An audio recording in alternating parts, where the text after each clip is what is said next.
You have to give the black man flowers while he's here. So I was giving you yours. I'm just saying that you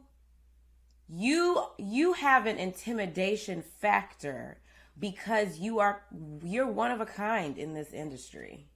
And you are a shady ass boot. So I don't want to be in your wake with all your success being shady, making the people do what they got to do. Listen. You're like an urban legend, but real. Candiace.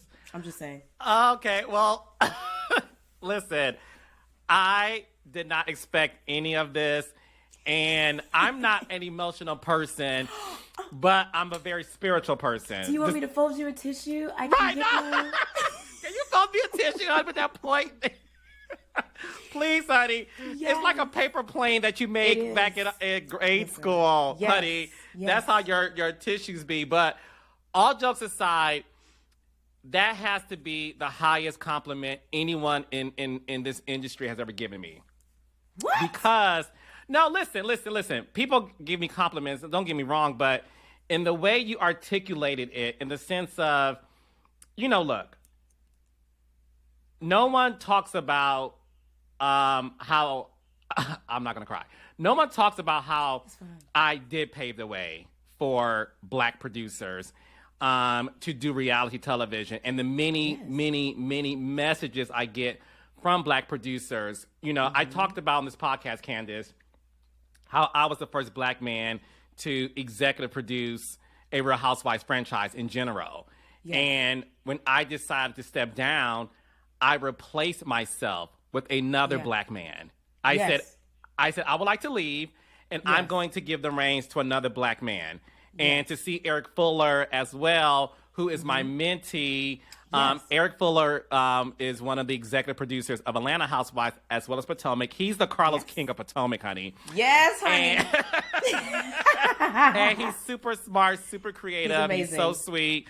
Yes. I'm overwhelmed with this pleasantry because, look, when it comes to me, a lot of people like to throw me shade. Carlos, you're messy, you're this, you're that. And one thing about me, I don't give two fucks what people say about me. So when someone can honor me, I receive it. And I wanted to talk to you because, and I meant what I said, because you also said earlier, like, yeah, people say you like me. And I was like, he don't like me. Like, you don't understand.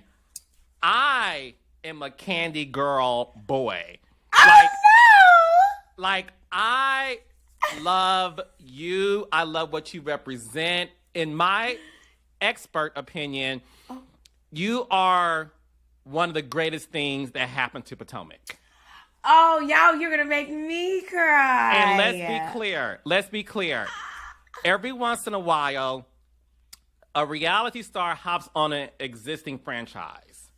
Yes. And she, or he, in this case, she, comes on the show and changes the temperature of the show. I said this publicly, and I'll say it again. Kenya Moore and Porsha Williams came on the Real Housewives of Atlanta season 5, and the show hasn't been the same since because they changed the motherfucking temperature of that show. Yeah. When you came on Candy Gal, baby, those girls did not know how to take you, and they still don't. They still don't. Mind-blowing. Like, the program. You changed the temperature of the show so much so, you are slowly becoming one of the premier faces of the franchise. God bless you. Thank you. Do you feel that way? No. I honestly, this is the honest truth. I think I'm getting fired every year. I'm like, well, and for me, this opportunity, I saw it as an opportunity, something that I wanted to use for a greater purpose within my career and within my life. And I sat down with who was my boyfriend at the time. We weren't even engaged, my man. And we said, if we're going to do this, we're going to do this and it's going to have purpose and we're going to use this platform because the platform uses you, child. So use this platform to accomplish things. And I have an album out. I have a deluxe album coming out. I have a tour coming out. I have a scripted series coming out. I have a hairline. I'm starting a new business with my mom and my sister. I have accomplished so much with the assistance of this platform that I feel like that has been my portion. However, I don't take for granted that it can all be gone tomorrow. Mm-hmm. And the direction could shift for whatever reason tomorrow. And I could be unceremoniously cast out for whatever reason because this television is a fickle industry, especially unscripted. You just don't ever know. And, Potomac is a top show, and I recognize that, and I credit the OGs for getting us on the map. But I don't sit up here and be like, yeah, girl, I'm gonna be back. You never know. You never know. You just never know. So I'm always like, wow, I'm here again. And I'm just grateful to be here for another season. And we're and me and the Raindrops are grateful every season that you're on.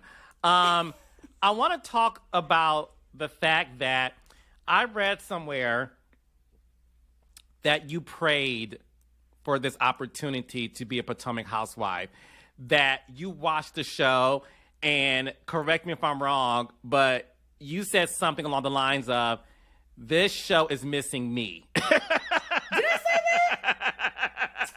That sounds like me. I know what I did say. I remember watching, yes, I did pray about it. And I remember watching so I'm from Georgia originally. So when Atlanta started, I was like, oh, let me see what these girls is about to do. Where they going to be at? What they going to be talking about? And then it was, OC Housewives was like, at the time I watched, what was the show? Oh my God. With the white ladies in Wisteria Lane. Desperate Housewives. Desperate Housewives. Yeah. I watched Desperate Housewives. So then when the Real Housewives of Orange County came around, I was like, oh, what's this?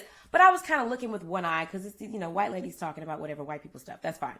But when Atlanta started, I was like, oh, the girls are coming to town. And I was excited.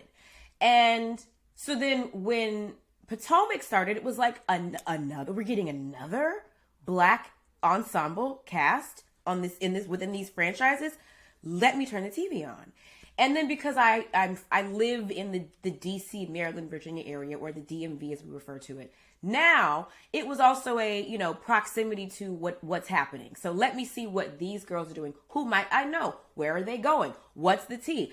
I remember being in the bed with Chris and the show was on and I was like, why am I not on this show?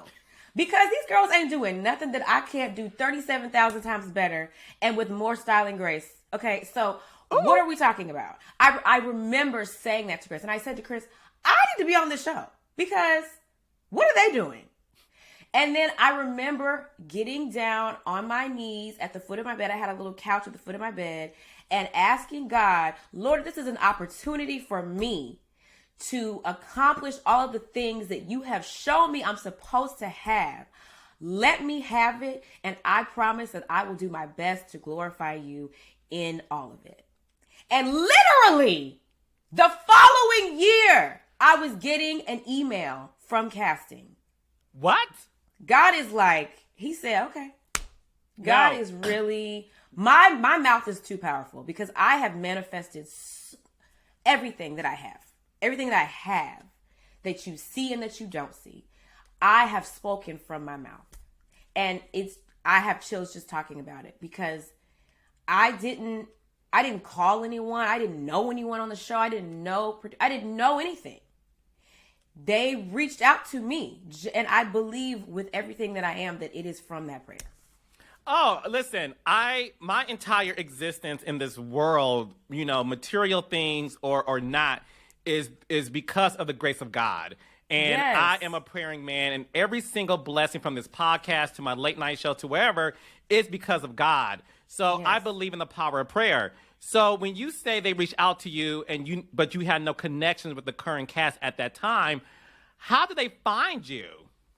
So our casting director, who has casted this show from the very beginning, and they still do this. They are consistently casting, and you know this. Every season, they are looking for new blood, whether they bring someone in or not, friends of, full-time house. They're always looking. So in that search, Adrian, who is our casting director, he scours the internets, he scours the Instagrams and the Facebooks of the world.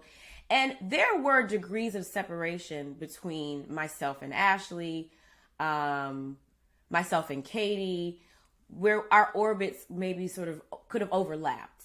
And especially, I think, with Ashley, because of the pageant connection, I've never asked him exactly where he looked to find me, but he tells me that he found me through looking on Instagram.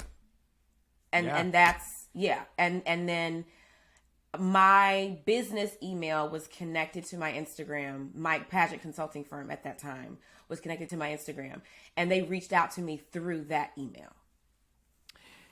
So you prayed for it. A year later, this casting director contacts you. You do the interview. I interviewed plenty of women who've been cast for Housewives. Some get it, some don't. Monique talked about how she bombed her first interview. Ashley Silva, who I know you know from Love and Marriage DC, talked about how she did 4 interviews. Yeah. What was your process like? Did you kill it your first interview? I did. I can say that. And I know this because, well, I've talked to Adrian about it since, and he says that I did a great job. But I know I did a great job because he was like falling over laughing at me. And admittedly, I will say that I am a journalist, and I'm a comms person. So research is my friend. I did my research before my first interview, and I remember reading that Nene had a glass of wine before her first interview. Yes. And so I poured I'm a drinker of the brown liquors. So I poured myself a glass of Jack Honey, which is one of my favorite at-home beverages. And I sipped on that. And that, it eased my nerves a little bit and helped me to just kind of just be uninhibited and just tell the truth about, everything that I was being asked. And Adrian was cracking up laughing. So yes, I can say that I soared in my interview. But I will say this. I will say that before I got there, I had a phone call with one of his associates. And I match energy. So she was giving like dry. It was like toast with no jam, jelly, or butter. It was just dry. And so I was like, just kind of answering questions. And then it was like 5 minutes, and she was like, okay, well, we'll be in touch. I was like, okay, thank you. And I just felt like that did not go well. So I emailed her, and I was like, this didn't really go the way that I thought it was going to go. So here are some bullet points, because she didn't ask me anything about me. It was very like vanilla. I was like, here are some bullet points just to kind of explain who I am. My mama crazy. My man got all these baby mamas and kids over here. And I broke it down in a way that I knew would make sense and was palatable. And then I had my my Skype interview. Mm-hmm. So this is so good because I tell people all the time, no matter what field you want to get into, I don't care if it's entertainment, hospital, teaching, engineering, whatever. you have to study those before you in order to be great. And you have to study the greats. My career is where it's at because I studied Oprah. I studied Tyler Perry. I studied all these amazing people. So the fact that you knew that Nene Leakes had a glass of wine her first interview is everything to me. And that's why you are a formidable player on Potomac. So let's fast forward to your first season. I'm going to keep it real with you as I clear my throat. I obviously know the producers of Potomac, right? Because the production company produces Atlanta and Potomac. Yes. And your first season, I was like, they're hazing her, meaning you. They're hazing Candiace, and by they, I mean the cast. And I also felt like, I will never forget this. It was the scene where, and FYI, I do love the entire cast. Yes. But it was the scene where you guys were on a bus going to a destination. Oh, God. We were going to Nemacolin. Yes. And I felt like so it was this scene where they were like, no, you got to stand up for yourself. You got to read the girls. And I was like, why are they prepping her to read the girls when I feel like she has it? Thank you. When you read Cha-Cha for Filth. That's my girl. And called her geriatric granny. And you read Gizelle's jacket. Yeah. And you were literally like this sniper. Not a sniper. Oh, Lord. Baby, the DC sniper years ago has nothing on that mouth. Oh, my God. I remember the DC sniper. Yes, honey. You were the Potomac sniper with the mouth. And you were targeting each girl. And I was like, oh, this bitch is everything. So, oh, Lord. Your first season, did you feel like these girls were hazing you, A, and B, did you also feel what I was feeling like, why are y'all trying to prep this girl to be like, well, let me teach you how to read the girls. Yes. This is what you say when this happens. Yeah. Yes.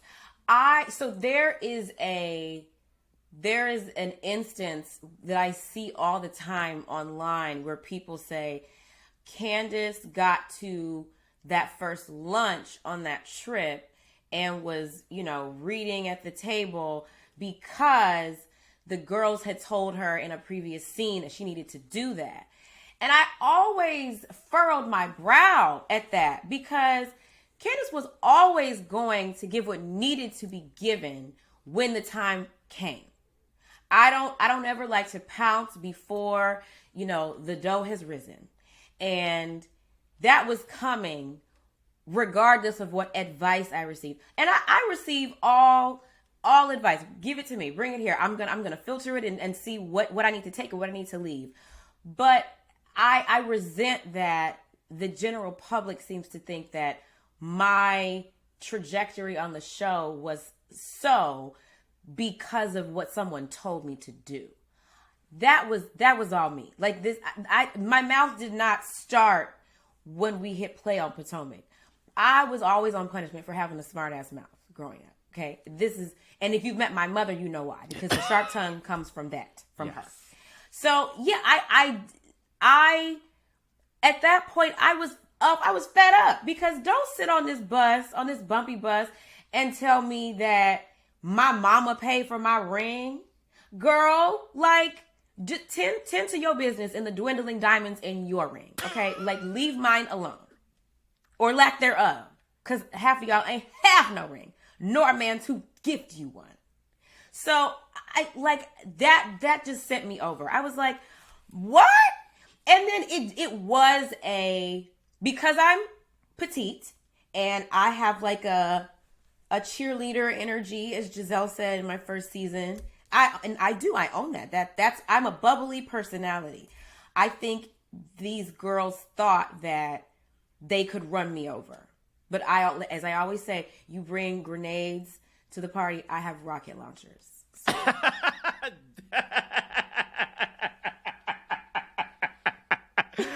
And you see why I call her sniper.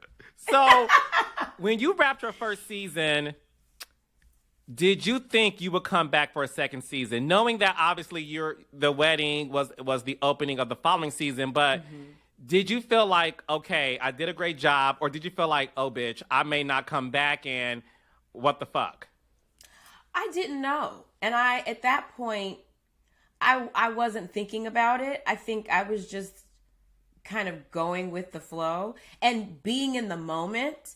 So I didn't allow myself to think beyond, okay, we're shooting the show and now we're shooting the reunion and now the reunion is over. I don't think I thought about at that point whether or not I was coming back. I do feel like because I was getting married and I knew kind of how the formula worked. If you have, a burgeoning storyline, they're going to want to carry that over into the following season.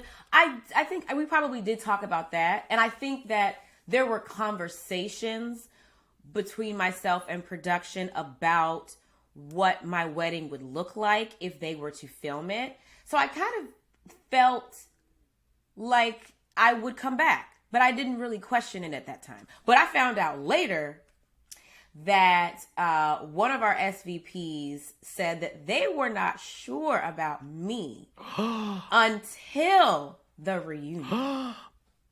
When I guess my, what did I say? It was Lauren Esklin. She was like, she made reference to me calling Ashley a house trollop because I guess they were not used to me being that quick. Because I didn't know she was going to say that rehearsed line about me being a house daughter. I didn't know that was coming. And, you're a house trollop. It just came from my sternum. It just came out. Not rehearsed read. Okay. I caught that. No, it's funny because I did not think you were going to have a second season. And this is coming from me. I'm going to tell you why. Lord Jesus, I know I'm going to get in trouble for this, but this podcast is about me keeping it all the way real. Reality.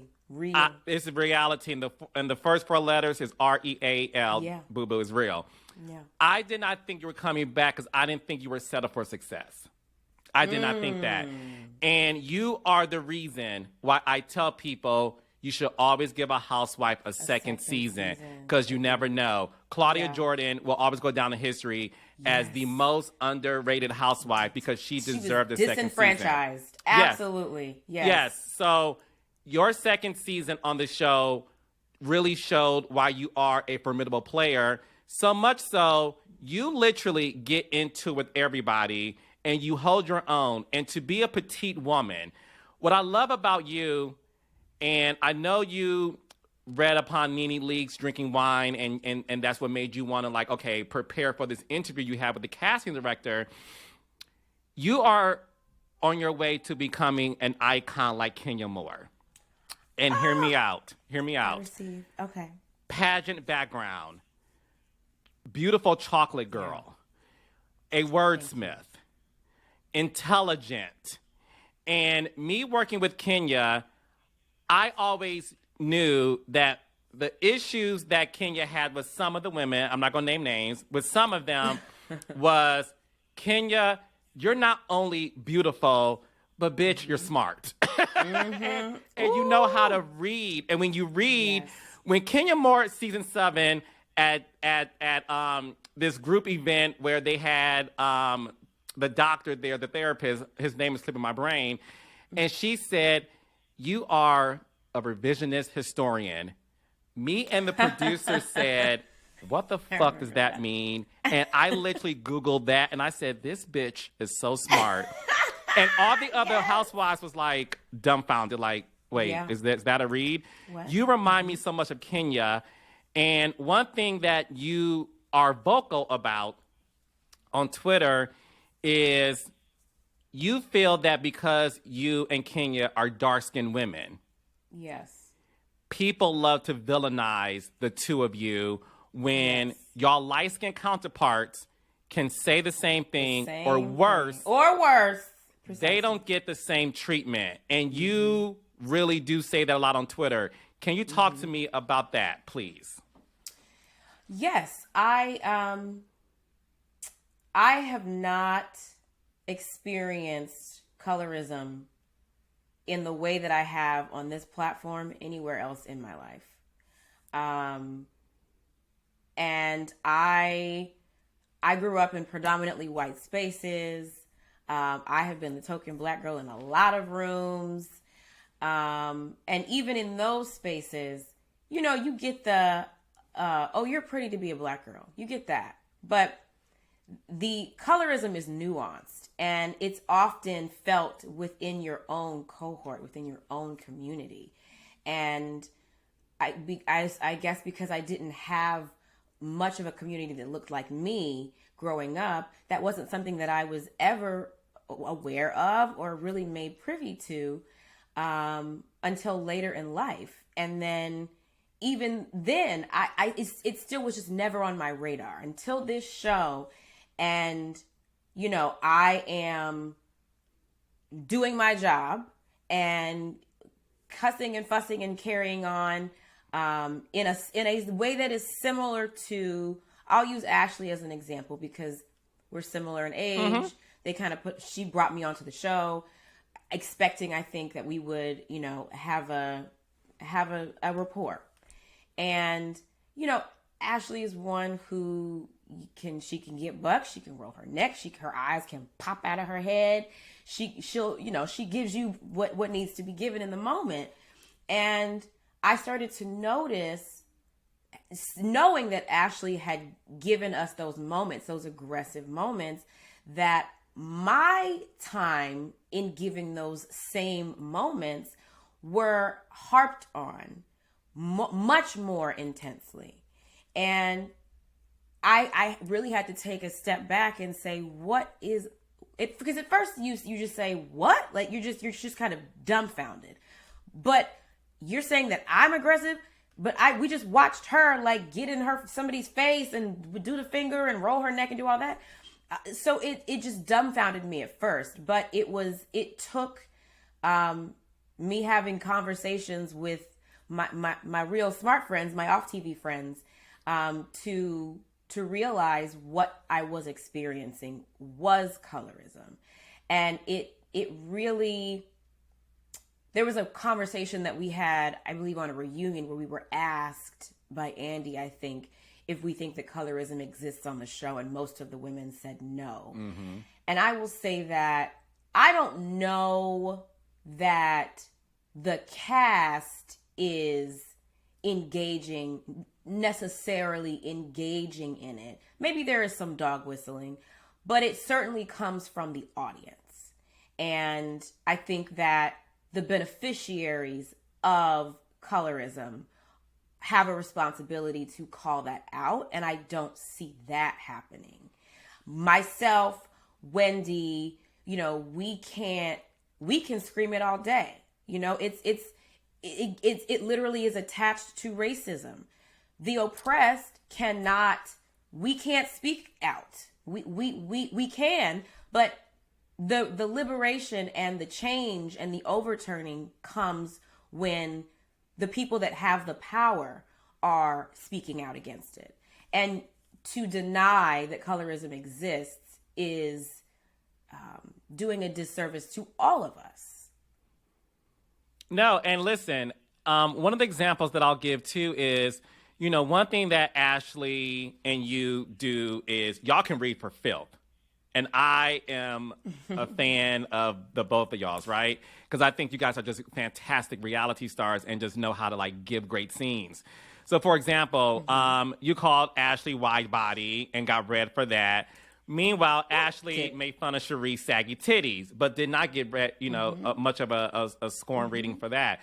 I know for a fact that colorism exists in the scope of reality television, in the scope of the world, in the scope of the music industry. It is what it is, and it doesn't take me not being a black woman to not see it. I see it. I see it based on Twitter, and I think that's the reason why a lot of people stay off of Twitter who are on reality TV, because it can definitely affect your mental health, knowing that people are really not equal in their disdain for a person, place, or thing. And one of the things that I know you dealt with your mental health was the unfortunate altercation that you and Monique had on the show. And as a black man in this business, and I share this with Monique as well, I was devastated by that, only because, look, I know that unfortunately things just happen. Like things happen, and that's just the way of life. We saw Will Smith slap Chris Rock on America's favorite award stage, and shit happens. Well, what I thought was funny was Will Packer, who's a friend of mine and who I love. He produced that Oscar special. No one blamed Will Packer, and they shouldn't have because he had nothing to do with it.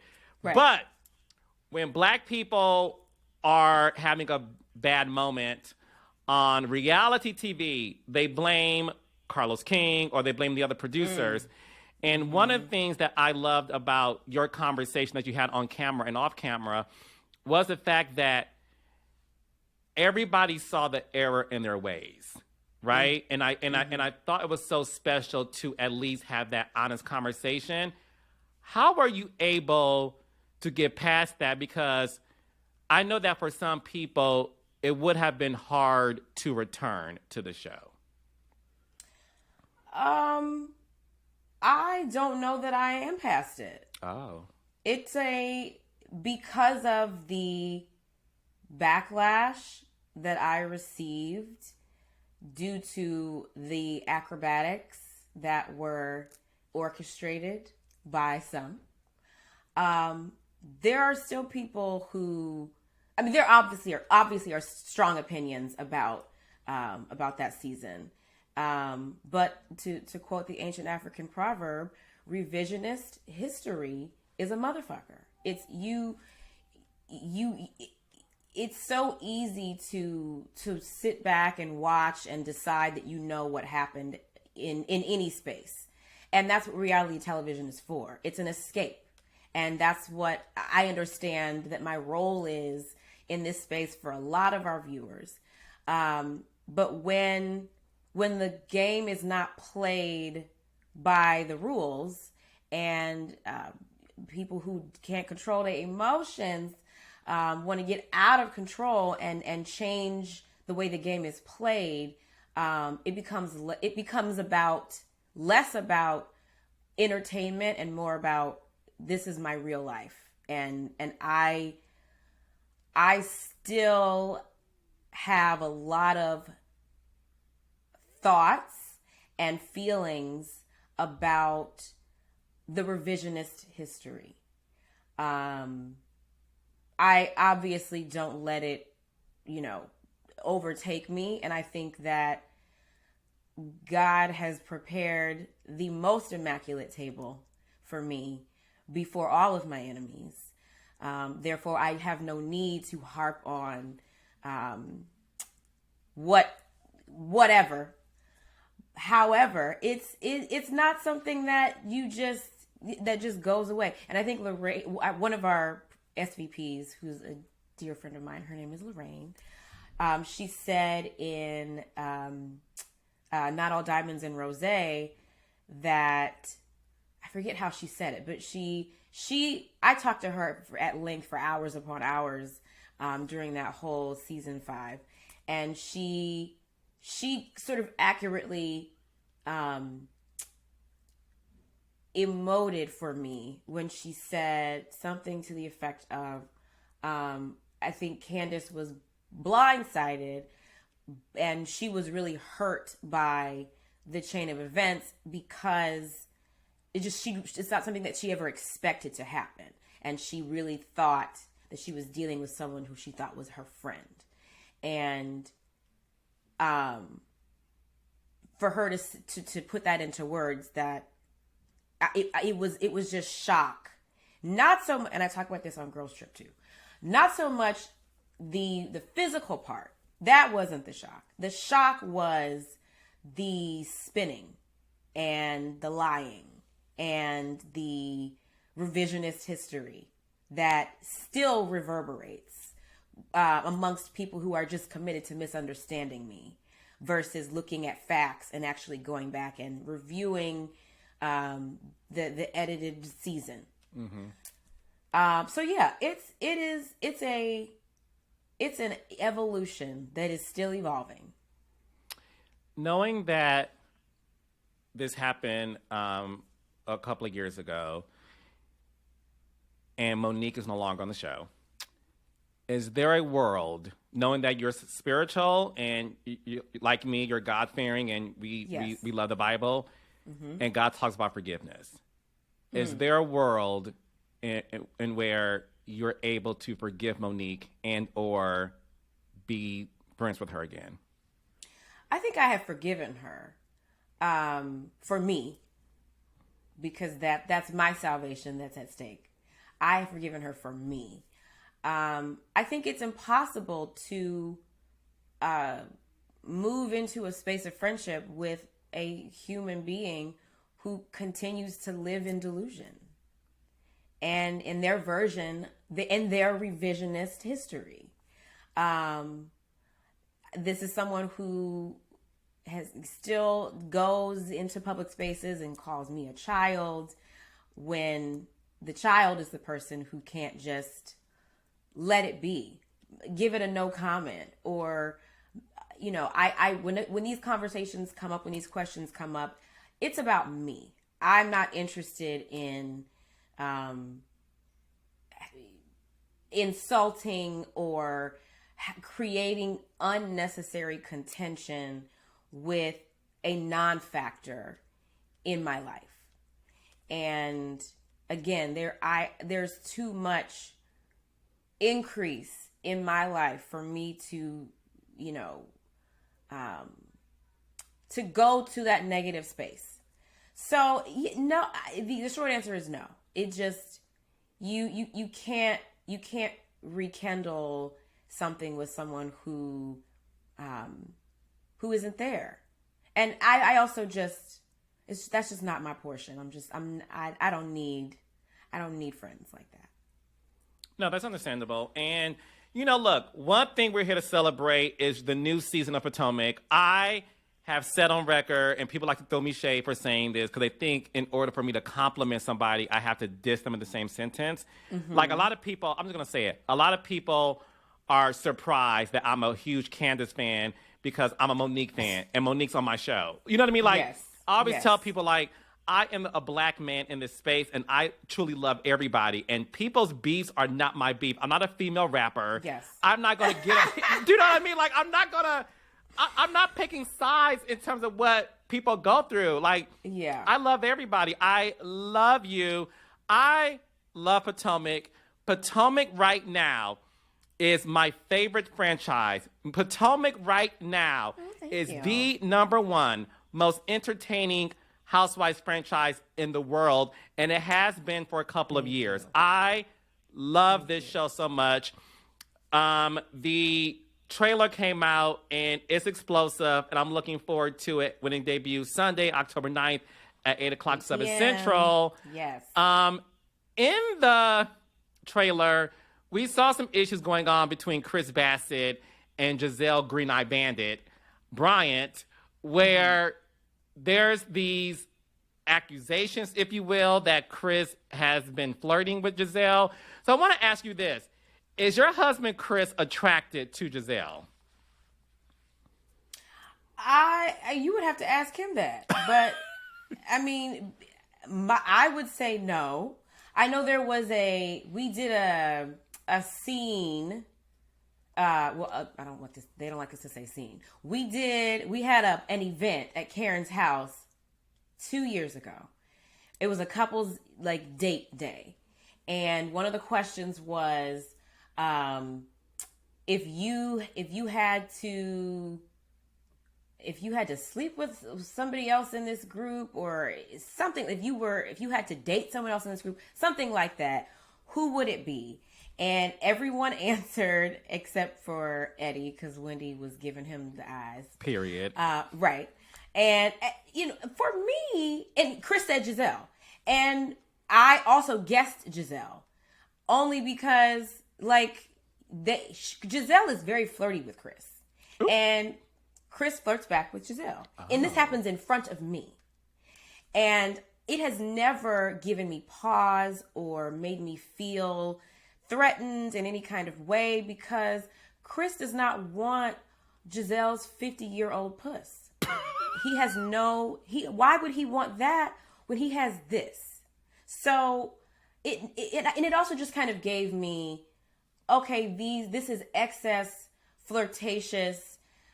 energy coming from a woman who doesn't have that at home. This is just something that she does. Gizelle has a history, and there's a reputation there of her being fast in her past, and her being loose in her past. These are facts. I'm not making this up. So I see her flirting with Chris, and it's like, oh, po thing, just po thing. That's cute. It never. You said po thing or poke thing? Po. P-O apostrophe. Po. Po thing. It's just you can't ask for more from someone who can only give you less than half. Like I can't. It never bothered me. So he may be attracted. She's a beautiful woman. I'm attracted to Gizelle. She's a beautiful woman. Like, I'm attracted to Gizelle. Gizelle's woman. gorgeous. Okay. Yes, I agree. Listen, she's beautiful, but a shell is a shell, okay? And shells often have funky insides, and that's one. Yeah. Not Funkmaster Flex. Okay, look. One thing I want to... I can't with you.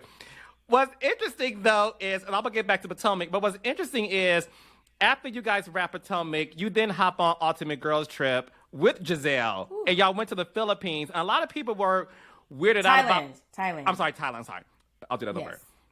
What's interesting, though, is after you wrapped Potomac, you then went on Ultimate Girls Trip. Y'all went to Thailand. And based on the cast...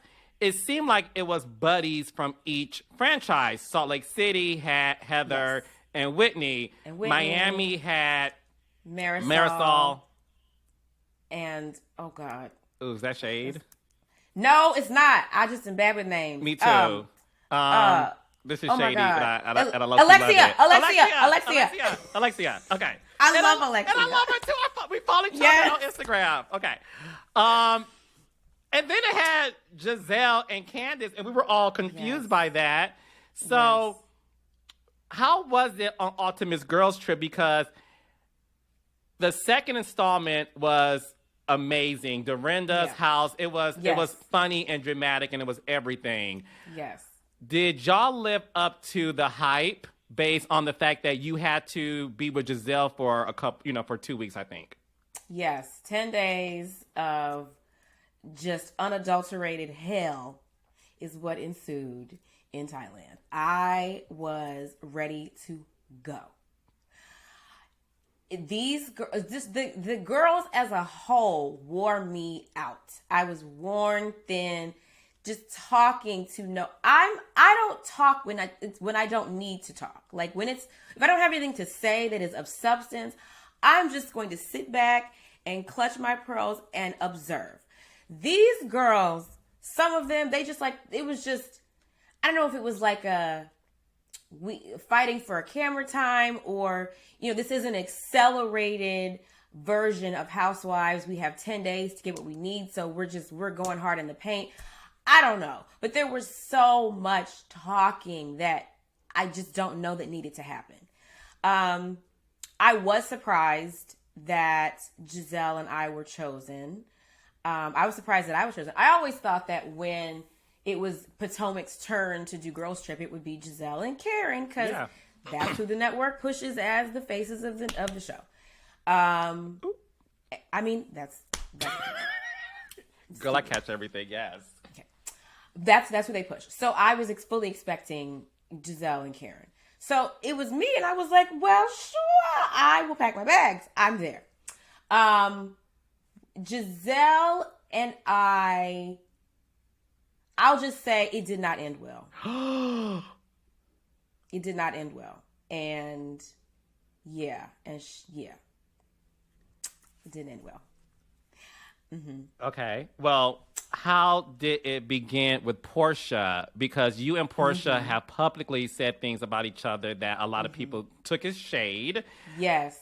When they found out Porsha Williams and Candiace was in the same room, the Twitter girls went crazy.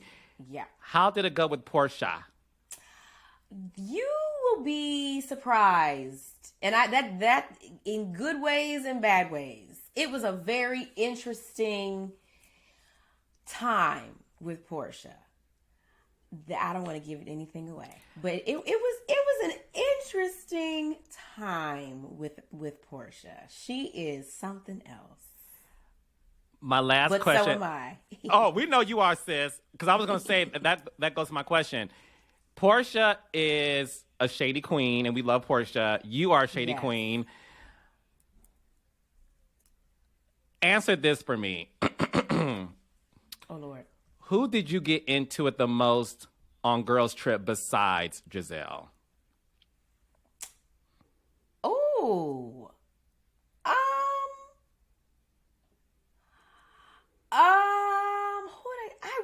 I was really chilling on this trip because these white girls were hollering. They were banshees the whole trip. So I was kind of like taking my lorazepam and trying to just stay calm. But if I had to say, who did I fuss with more than Gizelle? It wasn't the Snow Bunnies. It wasn't Leah. Probably Porsha. Yeah. If I had to say more than Gizelle was the most. But yes, probably if I had to say Porsha. But again, I say it was an interesting time because it ebbed and flowed. There was a lot that went on. Like it was 10 days, but it felt like 10 months. There was a lot of evolution and stopping and going and fussing and carrying on that took place. So yes. Yeah. I'm trying to make sure I'm not missing anyone. I don't think you are, because I I don't see you getting into the other girls like that. What about Leah? Leah is my bitch. Okay. That is my girl. That's Leah. So Leah, and the Snow Bunnies, they were my favorite. Like I can't take Snow Bunnies. That's what I call them. And then we played a really fun game where everybody got like I don't want to give away too much, but we played a really fun game where I really got to express my thoughts on everybody. And some people were happy and some were not. And I was tickled. That's all I will say about that. I love it. Mm-hmm. Okay, so before I let you go, talk to my raindrops about what they can expect from this season of Potomac. And baby, I mean, one thing about me, and I don't care how far I get in life in my career, I will always be a fan because you always want to keep that innocence about you. I am a giddy girl when it comes to Potomac. I watch it and I laugh my ass off. And I literally love all of you ladies. I got a chance to meet some of the girls when I was in town at this house. And Candiace wasn't there and Wendy wasn't there. And I was mad. Like, I low-key also want to see Candiace and Wendy. What the fuck? Yes. But whatever. I digress. We'll see each other face-to-face soon. Yes. But talk to us about what we can expect from my favorite Housewives franchise.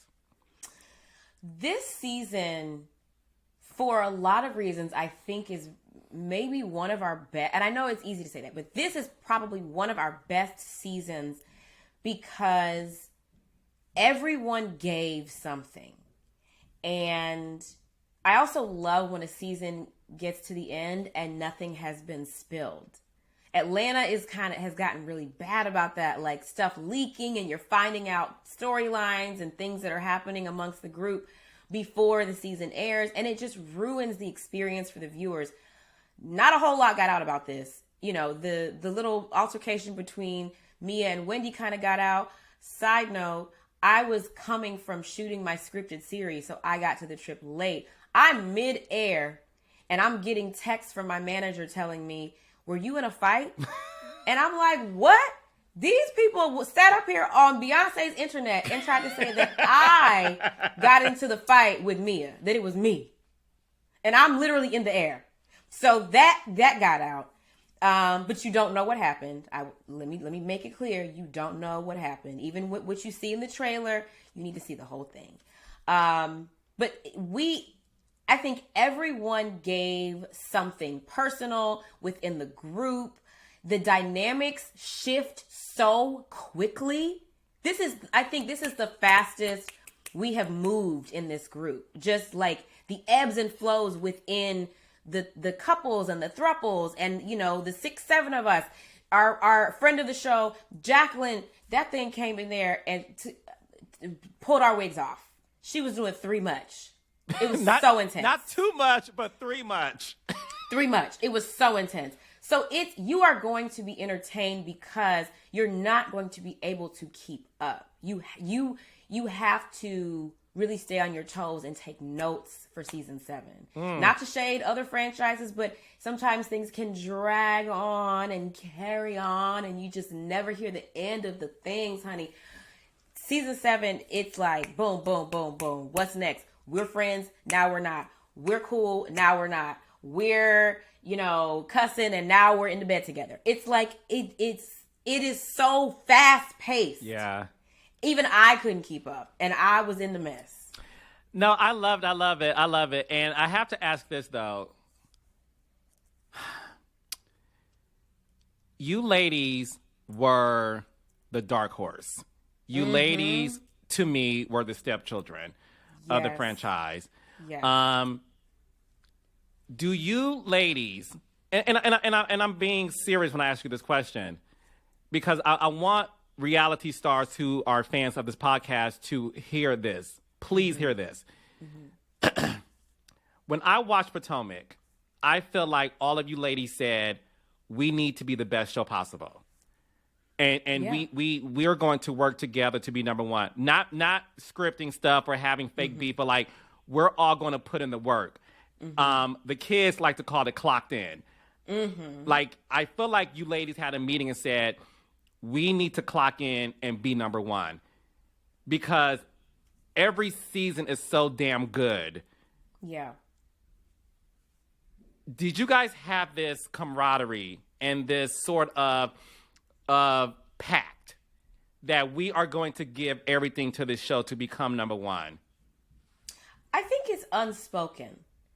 I have never been a part of a full group meeting where we had those conversations, but I've had them in 2s and 3s with some of the girls, just about, how we really care and we are very aware and privy of what our role is and how we sort of carry the torch for Black women in this space. And we all take that very seriously. And that's one of the things that I respect about my cast so much is that we protect our brands.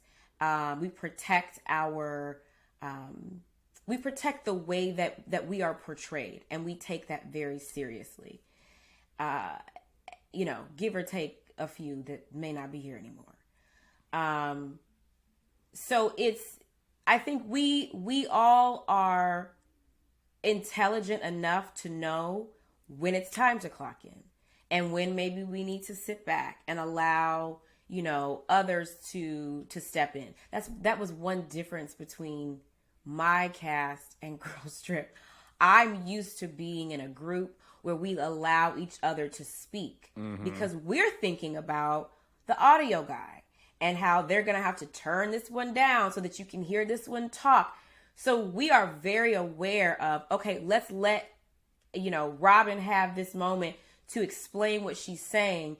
And then Karen will jump in and cuss her into smithereens. She's going to let Robin say what she has to say because you all need to understand what we're saying to follow our stories and to care about, what we're bringing you. And Girls Trip, they were just yelling and screaming. It was my wig slid off. And I had wigs. I think that we are all incredibly intelligent, savvy, smart women. And we know how to maneuver. And it's there are a lot of just unspoken things that just fall into place in the heat of moments. And it just works. Because we all have leadership spirit. Like we all have that leadership capacity. So everybody knows how to police themselves. And I think that contributes heavily to our success. And I always give flowers to the OGs.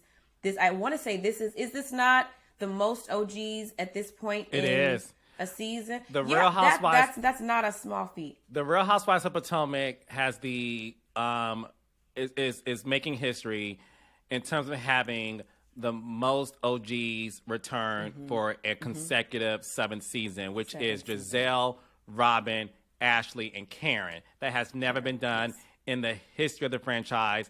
And that's why you guys are great. And that's no shade to the other Housewives franchise. We love them all. It's not. And one thing I love about you, particularly, you always give Atlanta their flowers.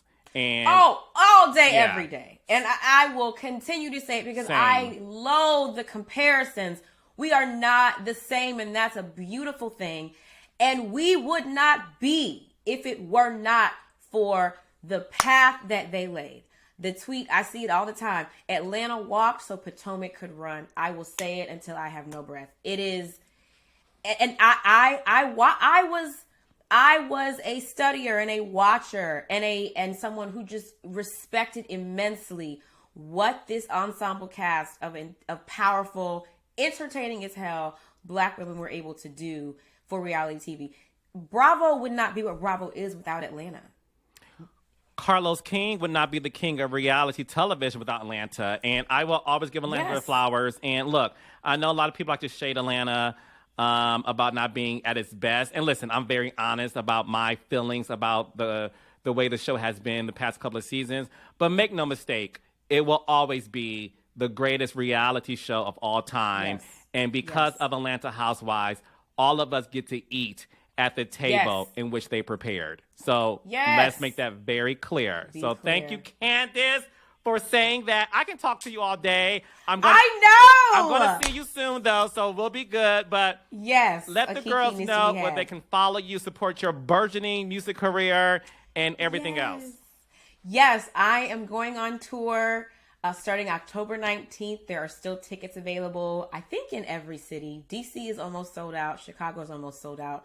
So I'm doing DC, Chicago, Atlanta, Nashville, and Philly. So you can get your tickets on citywinery.com for my tour. I just had a series of rehearsals last week, or in the last 2 days. This tour is going to be amazing. My band is the bomb. I have a full band.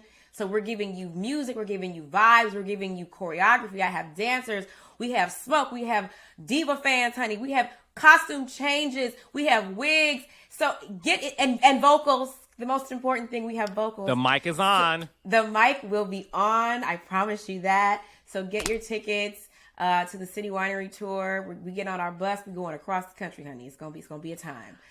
Check that out. You like what is given, Daddy. Yes. Oh no. Yes. That's what it is. You better know the words, Come, don't play with me.